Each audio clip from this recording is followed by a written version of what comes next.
అందరికీ నమస్కారం. ఈరోజు మనం శ్రీరాముడి గురించి కొన్ని ప్రత్యేక విషయాలు తెలుసుకుందాం. మనందరికీ తెలుసు, రాముడు అంటే రామాయణంలో ప్రధాన పాత్రధారి.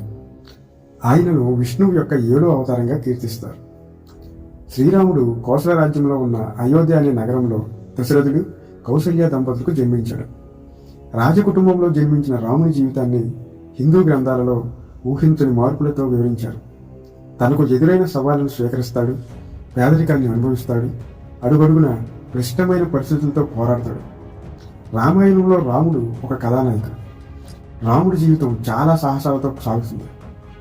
రాముడి చిన్నతనం రాజభవనంలో గడిపిన తర్వాత పరిస్థితుల వలన 14 సంవత్సరాలు అడవిలో గడపాల్సి వచ్చింది. ఆ సమయంలో ఎన్నో కష్టాలు ఎదుర్కొంటూ ఉంటాడు. రాముడితో పాటు రామాయణంలోని ఇతర పాత్రలు ఒక వ్యక్తి యొక్క విధులు, హక్కులు, సామాజిక బాధ్యతల ఉపమానంగా ధర్మబద్ధమైన జీవితాన్ని వివరిస్తాయి. ఇంకో విషయం ఏంటంటే, రాముడి కథ వాల్మీకి రామాయణంలో మాత్రమే కాదు, జైన, బౌద్ధ, సిక్కు గ్రంథాలలో కూడా కనిపిస్తుంది. కొన్ని మతాల్లో ఆయనను బలభద్రుడిగా, ఇంకొన్ని చోట్ల విష్ణువుకు అవతారంగా చెప్తారు. జైన మతం, బౌద్ధ మత గ్రంథాల్లో కూడా రాముడి ఇతిహాసాలు కనిపిస్తాయి. జైన గ్రంథాల్లో 63 శరక పురుషులలో 8వ బలభద్రుడిగా రాముడిని పేర్కొంటారు. సిక్కు మతంలో విష్ణువు యొక్క 24 దైవిక అవతారాలలో 20వ అవతారంగా రాముడిని భావిస్తారు. దశరథుడు కోసల రాజు. ఈ కోసల ఇక్ష్వాకుల క్షత్రియ శౌర్య వంశంలో ఒక భాగం. కోసల రాజ్యం జైన, బౌద్ధ గ్రంథాలలో కూడా ప్రస్తావించబడింది. పురాతన భారతదేశంలో 16 మహాజనపదాలలో ఈ కోసల ఒక ముఖ్యమైన తీర్థయాత్రా కేంద్రం. రాముడు రావణుని చంపి అయోధ్యకు తిరిగి వచ్చిన తర్వాత తన పట్టాభిషేకాన్ని ఘనంగా జరుపుకున్నారు. రాముడు రావణుని సంహరించి అయోధ్యకు తిరిగి వచ్చినప్పుడు జరిగిన ఆనందకర వేడుకే ఆ తర్వాత కాలంలో దీపావళిగా జరుపుకుంటున్నారు. ఆ విధంగానే దీపావళి పండుగ వచ్చిందని కొంతమంది భావన. రాముడు విష్ణువు యొక్క 7వ అవతారం, విష్ణువు యొక్క పూర్ణ అవతారం కూడా. రాముడు, కృష్ణుడు ఇద్దరు పూర్ణ అవతార పురుషులే. ఎందుకంటే భూమిపై ఇద్దరి జీవితం బాల్యం నుండి వృద్ధాప్యం వరకు సంపూర్ణంగా ఉంటుంది. శ్రీరాముడు దశరథుని పెద్ద కుమారుడిగా అయోధ్య నగరంలో జన్మించాడు. యుక్త వయసులోనే తన న్యాయ పాలనతో ప్రజల హృదయాలను గెలుచుకున్నాడు. అయోధ్య రాజధాని నగరంగా పేరొందింది. ఆయన పాలనను రామరాజ్యం అని పిలవడం ధర్మపాలనకు, శాంతికి ప్రతీక. ధర్మంతో నిండిన కాలాన్ని రామరాజ్యం అని అంటారు. అదే మన సమాజానికి ఆదర్శం. వాల్మీకి రామాయణం ద్వారానే రాముడి జీవితకాలం మనకు తెలుసు.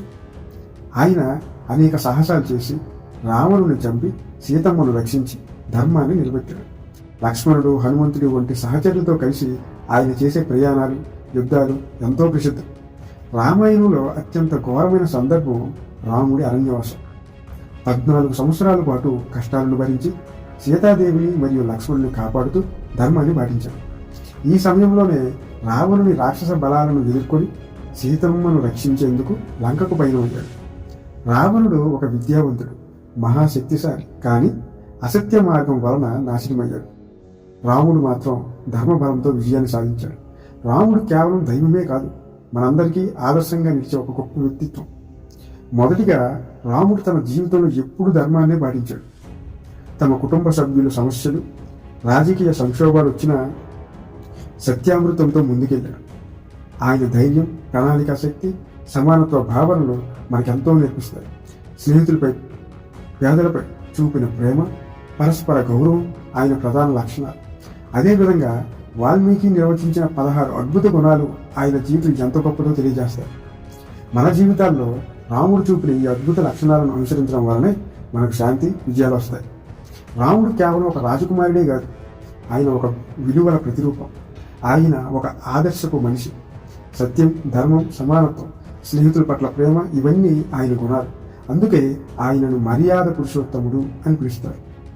ఈనాటి సమాజంలో కూడా రాముడి గుణాలు మనకు మార్గదర్శనం చేస్తాయి. కుటుంబం పట్ల ప్రేమ, సమాజం పట్ల బాధ్యత, న్యాయం పట్ల నిష్ఠ, ఇవే మన నిజమైన సంపద. ఈరోజు మనం చూసింది రాముడు అనే అవధూతిని గాథ. మీకు ఈ వీడియో నచ్చినట్లయితే లైక్ చేయండి, షేర్ చేయండి, సబ్స్క్రైబ్ చేయండి. తర్వాతి వీడియోలో రామాయణంలోని మరో ముఖ్యమైన పాత్రను పరిశీలిద్దాం. ధన్యవాదాలు.